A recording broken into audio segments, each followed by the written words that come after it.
Hej Aske, velkommen til den her videoaflevering, hvor jeg vil forklare, hvad tretrinsreglen handler om og prøve at illustrere det. Og så vil jeg vise differentialkvotienten af f af x lige med 1 over x, som så bliver til f mærke af x lige med minus 1 over x i anden. Yes. Det vil jeg gerne vise, og det første jeg vil forklare, det er tretrinsreglen. Så tretrinsreglen den består af 3 trin, så det vil jeg lige skrive op. Det første trin, det er, at man skal finde differenskvotienten.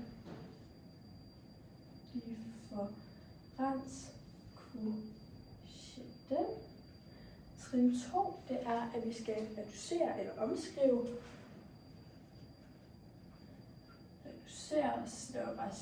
Omskrive. Og trin 3, det er, at vi skal lade h gå mod 0.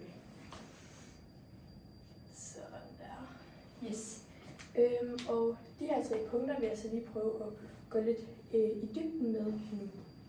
Så det første trin med at finde differenskvotienten, det kan jeg lige prøve at tegne op, fordi det kan man nemlig illustrere i et koordinatsystem på en graf af f af x. Sådan der. Så kan jeg tegne en graf. Yes. Og det der så er formålet med den her tretrinsregel, det er jo, at vi skal finde differentialkvotienten, altså tangenthældningen, eller en afledt funktion. Så ja, og det kræver, at man skal have 2 punkter til ligesom at kunne finde den hældning. Så jeg vil tegne 2 punkter ind på grafen. Så hvis vi siger disse 2 punkter, for eksempel. Det vi så kan ud fra de her 2 punkter, det er, at vi ligesom kan finde x-værdierne og den tilhørende y-værdi. Så det vil sige her, det vil så være x-værdien, og den vil så hedde x0, og den tilhørende y-værdi, den vil hedde f af x0. Og den her, den vil så hedde, x-værdien vil hedde x0 plus h, og forskellen mellem de her 2 vil så være h, og den tilhørende y-værdi, den vil hedde f af x0 plus h. Og forskellen mellem de her 2 x-værdier, den vil være delta y. Så gør vi lige delta y. Yes. Og når vi så har de her 2 punkter, så kan vi altså tegne en tangenthældning, og den bruger vi altså, så det er, at vi jo til sidst kan komme frem til tangenthældningen. Så nu vil jeg lige indtegne sekanthældningen. Hvad var det, jeg mente? En sekanthældning kan jeg indtegne her mellem de 2 punkter. Yes, det vil så være sekanthældningen, og ja, det er så det, man bruger for til sidst at kunne komme frem til tangenthældningen. Yes. Og ja, det jeg så nu kan gøre, det er, at jeg kan beregne den her sekanthældning, og det kan jeg gøre via topunktsformlen, hvor jeg så bruger de her punkter, som jeg så har fundet nu på grafen, ud fra de her 2 punkter, som jeg selvfølgelig har sat. Så det vil jeg lige prøve at skrive op, så det vil så hedde f af x0 plus h minus f af x0, og så siger jeg over, og så vil jeg så sige x0 plus h minus x0, men de giver jo bare h, så jeg skriver bare over h.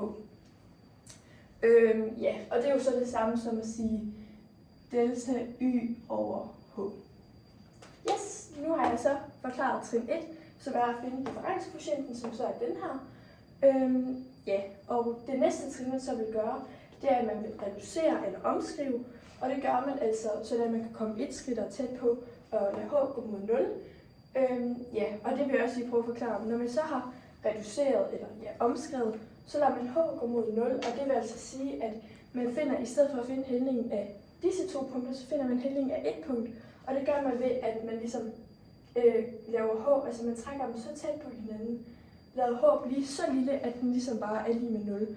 Så det er, at vi kun får hældningen af 1 punkt, som så for eksempel kunne være der. Og det er jo så tangenthældningen. Og det her, det vil jeg så prøve at vise, hvordan man kan bruge den her tretrinsregel. Det vil jeg bruge til del 2, hvor jeg vil vise differentialkvotienten af f af x lige med 1 over x, som så bliver til f mærke af x lige med minus 1 over x i anden. Så det vil jeg lige prøve at gøre ved hjælp af tretrinsreglen. Så det vil jeg skrive her.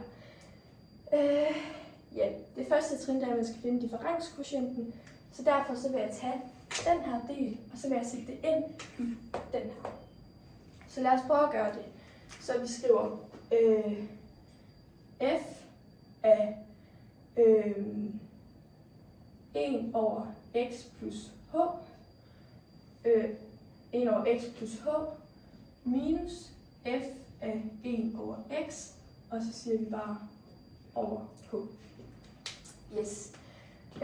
Nu har vi så gjort den første del med den her differenskvotient, og det jeg så skal nu, det er, at jeg skal reducere og omskrive, og det er en lidt længere del. Det jeg egentlig gerne vil gøre, det er, at jeg vil trække de her to brøker fra hinanden. Men før at jeg kan gøre det, så skal jeg altså finde en fællesnævner, fordi det kan jeg jo godt se, at det har de ikke lige nu. Så det vil jeg prøve at finde. Så måden jeg gør det på, det er, at jeg ganger den her nævner med tælleren her og nævneren her, og den her nævner med tælleren her og nævneren her. Så det vil jeg gøre. Jeg starter med at gange den her nævner ind i den her bryg. Så det vil sige, at jeg siger 1 gange x over x gange x plus h. Og det giver jo bare x over x gange x plus h. Yes, og så gør vi det omvendt igen, så det vil sige, at vi ganger den her ind her, så vi siger 1 gange x plus h over x gange x plus h. Og det giver så også bare igen x plus h over x gange x plus h. Yes, så nu kan jeg lige prøve at skrive den samlede bryg op igen. Så den vil så komme til at hedde x over x gange x plus h minus x plus h over x gange x plus h. Og så siger vi så over h. Ja, det jeg så nu vil gøre, det er, at jeg vil trække disse to tæller fra hinanden. Og der er jo faktisk et parentes her mellem de her to. Så jeg vil gerne trække de her to tæller herop fra hinanden. Og fordi jeg kan se, at der er et minus mellem parentesen, så skal jeg ændre fortegnet herinde, før at jeg ligesom kan ophæve parentesen. Og det kræver så, at det her det så bliver til et minus i stedet for. Så det kommer til at være x minus x. Så det giver jo 0, og så bliver det bare efterladt med minus h, og så over x gange parentes x plus h, og så over h igen. Så det vil jeg lige skrive op herover. Minus h over x gange x plus h over h. Ja, og det jeg så kan se nu, det er, at jeg har et minus h divideret i h.